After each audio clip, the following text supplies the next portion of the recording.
party was so cool, right, last night? It was okay, man. What do you mean, okay? I mean, like, you know, there was good food, the music was nice, the vibe was nice, but man, I just felt so lonely. Like, my friends, they were not even like talking to me. It was kind of alone, you know. Oh.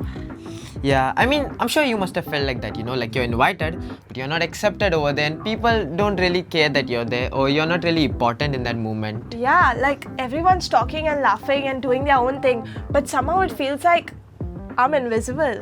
Yeah, you know, that weird kind of loneliness that does not make sense, man. And that's exactly what we're going to talk about today. I'm Em. And I'm Jay. And you're watching Point of Youth, where we talk about stuff youth actually grow through but don't always say out loud. a space where your voice, your experience, and your point of view actually matter. So before we get into it, let's start with some Statistic, yep. Statistic, yep. Statistic, yep. Statistic, yep. Alright, hit me. Okay, what percentage of people between the ages of 13 to 29 say they feel lonely?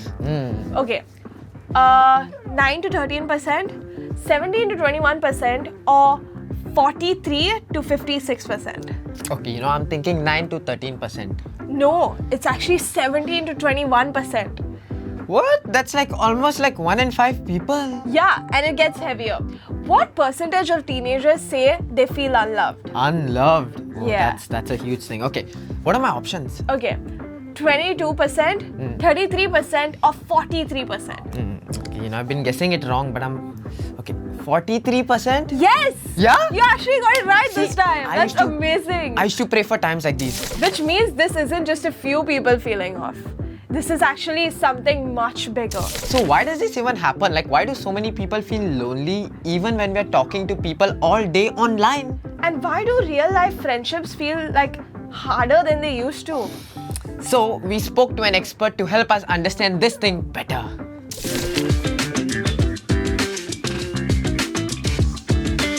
Yeah, I'm so glad to be part of this beautiful discussion on why young people are still feeling lonely in this world where they're connected almost constantly digitally.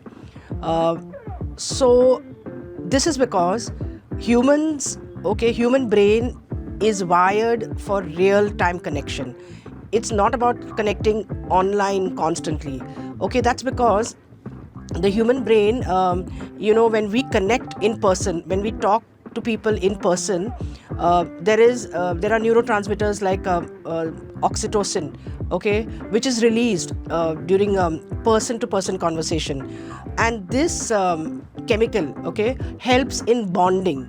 So it is absolutely scientific because we humans are wired, we are made for real-time connection, for person-to-person connection. We are not made for digital connection all the time. So when we meet people person-to-person and oxytocin is released, then that part of the brain, okay, the amygdala, the activity in that part of the brain kind of there's no activity, which means, things like fear, stress, and all these things are kept back.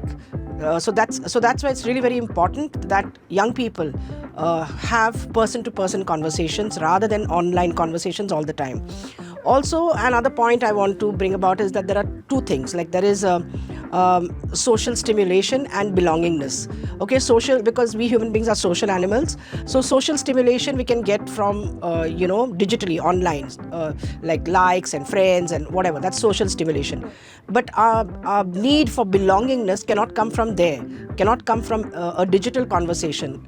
A need for belongingness is basically being emotionally connected to people, which can happen only in real time or face-to-face conversations, and that's very important to understand.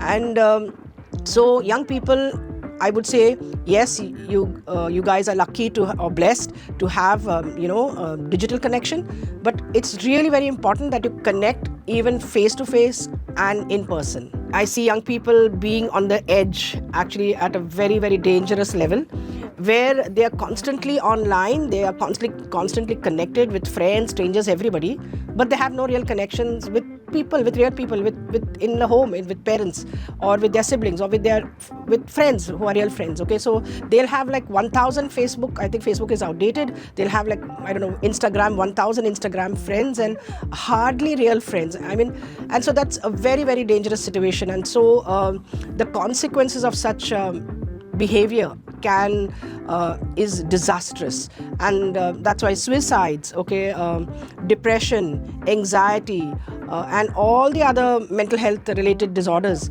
I'm seeing in young people, where maybe 15-20 years back only the older generation would come with this because of situational issues. However, now it's like young people are they're lonely, they're completely lonely, though they have like 1,000 friends online. So it's the irony of the digital world. So I would recommend young people, even older people, because now I see the trend that even older people are connected online.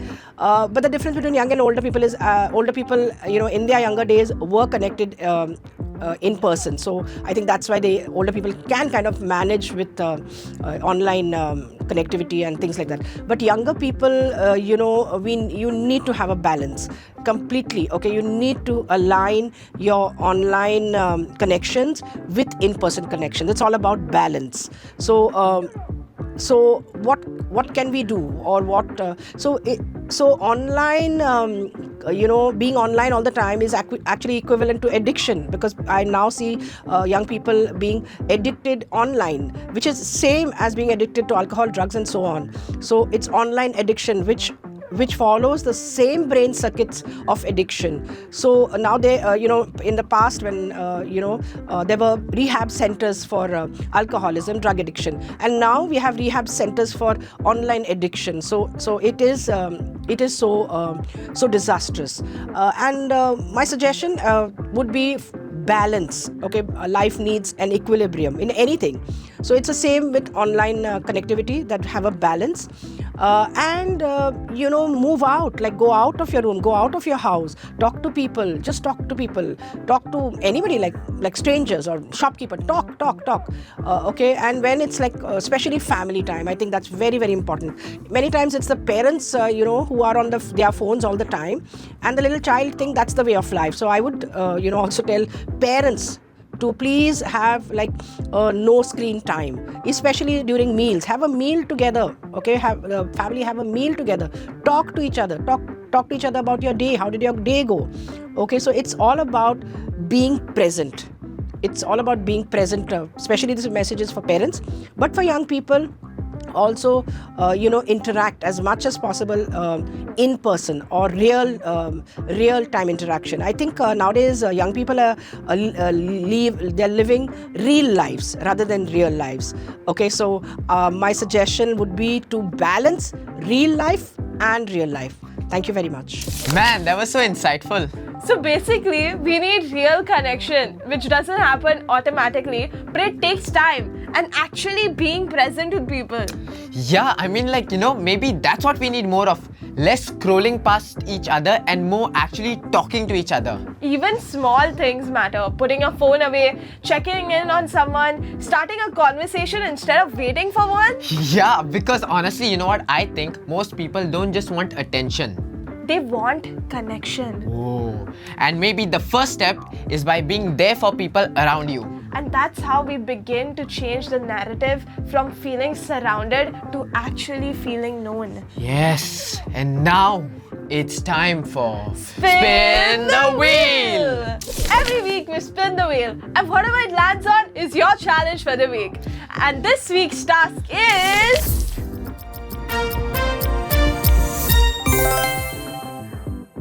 So give it a try and come back next week and tell us in the comments what happened. Also comment below what's the hardest part about trying to make real connections. We want to hear your thoughts. I'm Em. And I'm Jay. And this was The Point of Youth, where your voice, your story, and your point of view actually matter. See you next week. Yes. Yeah. Let's go.